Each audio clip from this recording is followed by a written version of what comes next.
Life में घबराना नहीं चाहिए। और मैं कहना चाहूंगा कि दोस्तों कर दिखाओ कुछ ऐसा कि दुनिया करना चाहे आपके जैसा।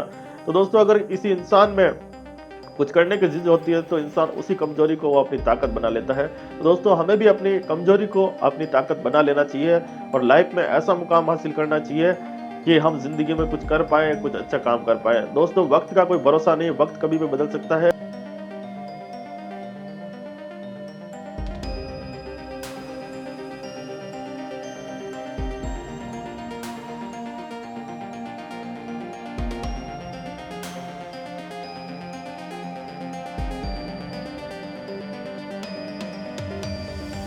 दोस्तों जिंदगी में हर किसी को दर्द मिलता है, कोई उस दर्द को पाकर बिखर जाता है तो कोई उस दर्द को पाकर निखर जाता है। लेकिन असली विजेता वही होता है जो उस दर्द को सहन कर लेता है और उसी दर्द को ताकत बना लेता है।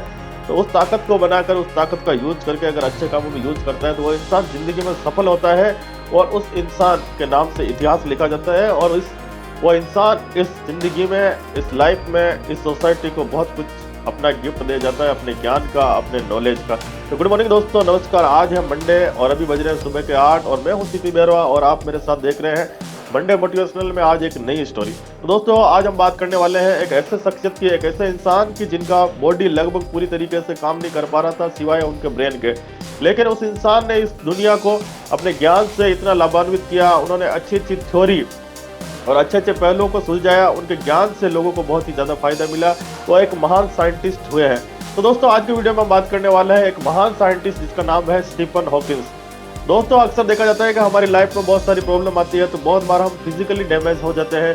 जैसे कभी कोई चोट लग गया, कभी कुछ हो गया, कभी नेचुरल तरीके से या बचपन से ही कभी विकलांगता का शिकार होना पड़ता है। लेकिन इन सब परिस्थितियों को देखते हुए हम अपना हार मान लेते हैं और जिंदगी में वो कुछ नहीं पा सकते जिन्हें हमें सपनों को हमने देखा था। लेकिन दोस्तों इतिहास में कुछ ऐसे भी इंसान हुए जिन्होंने अपनी उस शारीरिक कमजोरी को दरकिनार करते हुए अपनी जिंदगी में ऐसा मुकाम हासिल किया है कि आज उनके बारे में हम पढ़ते हैं, उनकी बातों को फॉलो करते हैं, उनके पद चिन्हों पर चलते हैं। तो ऐसे ही महान शख्सियत थे स्टीफन हॉकिंस। तो आइए शुरू करते हैं वीडियो को। बात करते हैं 1942 की, जब स्टीफन हॉकिंस का जन्म ऑक्सफोर्ड में हुआ था, इंग्लैंड में। और बचपन से ही वो मेधावी छात्र थे। उनको उनके दोस्त और उनके आस पड़ोस रिश्तेदार उनको आइंस्टीन कहकर बुलाते थे, क्योंकि उनके बचपन से माता पिता एक डॉक्टर थे और एक अच्छे उच्च परिवार थे, तो उन्हें इंटेलिजेंट थे और पढ़ने में माहिर थे। तो दोस्तों 21 ईयर का होते हुए उनको कैम्ब्रिज विश्वविद्यालय में एडमिशन मिल गया और वहाँ उन्होंने साइंस की पढ़ाई की। पढ़ाई करते समय उनको स्टडी के दौरान ही एक दिन उनको अपने दैनिक कार्य को करने में दिक्कत होने लगी और एक दिन वो सीढ़ियों से नीचे उतर रहे थे अपने क्लास लेकर, तो सीढ़ियों से गिरते हुए बेहोश हो गए। जब वो इलाज के लिए हॉस्पिटल पहुंचे तो उनका टेस्ट वगैरह हुए और टेस्ट में डॉक्टरों ने यह पाया कि उनको एक गंभीर किस्म की बीमारी है, मोटर न्यूरॉन संबंधी बीमारी है। इस बीमारी में दोस्तों यह होता है कि इंसान का शरीर धीरे धीरे काम करना बंद कर देता है। लेकिन इस बीमारी की खासियत यह है कि इसमें इंसान सोच समझ सकता है, लेकिन उनकी बॉडी धीरे धीरे काम करना बंद कर देता है। जब डॉक्टरों ने यह पाया कि उनको ऐसी गंभीर बीमारी है तो डॉक्टरों ने अपने रिसर्च और अपने एक्सपीरियंस से उनके घर वालों को बताया कि स्टीफन हॉकिंस की लाइफ 2 साल से ज़्यादा नहीं है।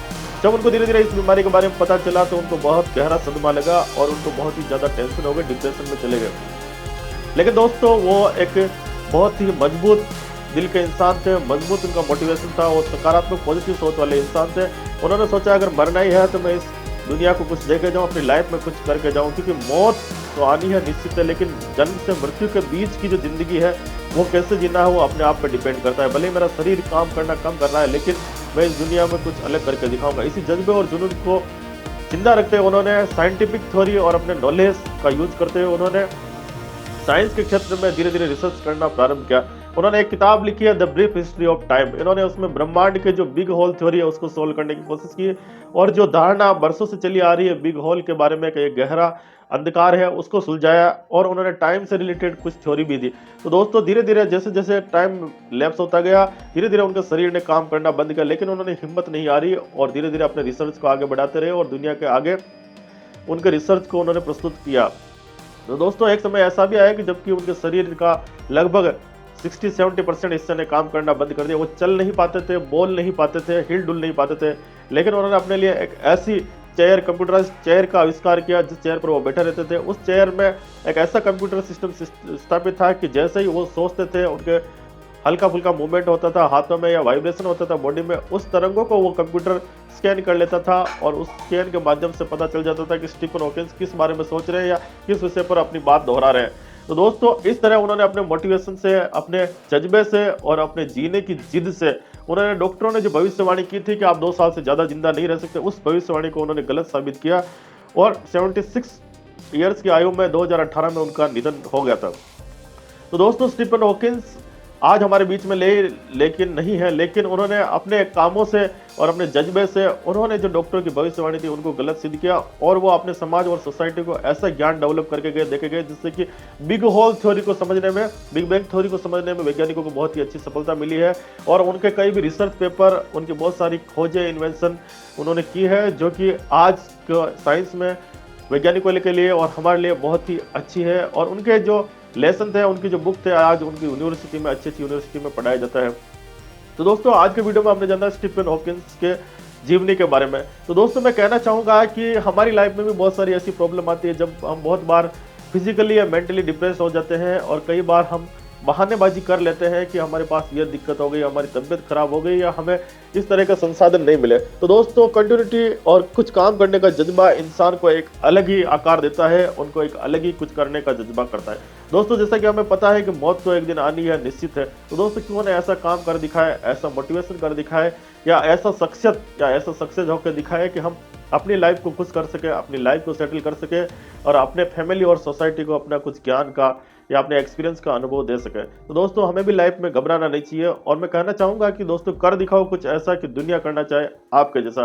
तो दोस्तों अगर किसी इंसान में कुछ करने की जिद होती है तो इंसान उसी कमजोरी को वो अपनी ताकत बना लेता है। तो दोस्तों हमें भी अपनी कमजोरी को अपनी ताकत बना लेना चाहिए और लाइफ में ऐसा मुकाम हासिल करना चाहिए कि हम जिंदगी में कुछ कर पाए, कुछ अच्छा काम कर पाए। दोस्तों वक्त का कोई भरोसा नहीं, वक्त कभी भी बदल सकता है, कुदरत का कोई भरोसा नहीं और शरीर का भी कभी कोई भरोसा नहीं। ये नश्वर शरीर है, कभी भी नष्ट हो सकता है, ये सभी को पता है।